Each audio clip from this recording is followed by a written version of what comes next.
Serius? Begitu respon pertama saya ketika membaca berita Kementerian Pertahanan mengalokasikan pagu belanja sebesar 136,99 triliun di tahun 2021 ini. Wow, itu angka yang sangat besar.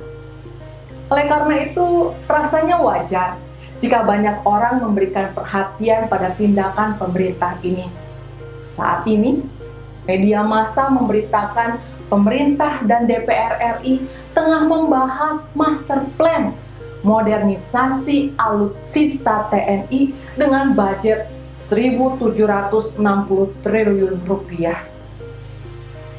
Dan uang bertriliun-triliun ini diperlukan pemerintah guna pemenuhan minimum essential force sehingga menjamin tegaknya kedaulatan dan terjaganya keutuhan wilayah NKRI.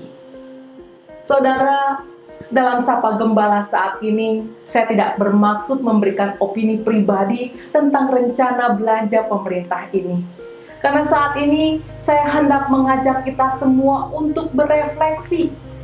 Sebab, jika tadi kita disodorkan triliunan rupiah, bentuk keseriusan pemerintah menghadapi ancaman dari luar, pertanyaannya saat ini, apa yang saudara dan saya lakukan untuk menjaga kedaulatan Allah dalam hidup kita? Sebab, sekalipun kehidupan yang kita jalani nampak seperti biasa-biasa saja, akan tetapi kita tidak boleh lupa bahwa saat ini kita semua tengah ada dalam suatu peperangan rohani. Iblis dengan segala tipu daya muslihatnya berupaya menyeret kita kembali masuk dalam kuasa dosa. Kita harus sadar bahwa iblis terus berupaya merusak jati diri kita sebagai yang segambar dan rupa Allah, karena si jahat bermaksud menjadikan kita kawan dalam kejahatan. Untuk itu saudaraku, kita tidak boleh lengah, kita harus terus waspada.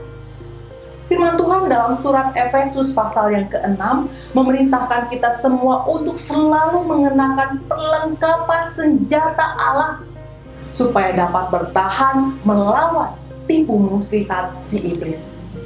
Firman Tuhan ini meminta kita untuk berdiri tegak dengan berikat pinggang kebenaran. Kita juga harus selalu mengenakan keadilan sebagai baju jirah yang melindungi hati kita.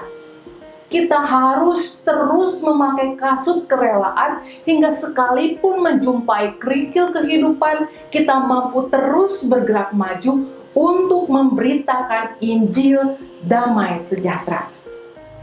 Tidak hanya itu, saudaraku, kita juga diajak untuk selalu mempergunakan perisai iman hingga iman menolong kita terlindung dari panah-panah api yang dilepaskan si iblis. Dan jangan lupa, pakailah terus ketopong keselamatan dan firman Tuhan sebagai pedang roh bagi kita. Dengan memakai semua itu, maka kita memiliki semacam minimum essential force atau kekuatan pokok minimum hingga kita mampu terus bertahan dari serangan si jahat. Oleh karena itu, mari terus bersiap, janganlah lengah. Sebab seperti ungkapan bijak yang mengatakan hasil tidak akan mengkhianati usaha. Akhir kata, kiranya Tuhan Yesus memberkati semua usaha serius kita dalam menjaga kedaulatan Allah dalam diri kita. Amin.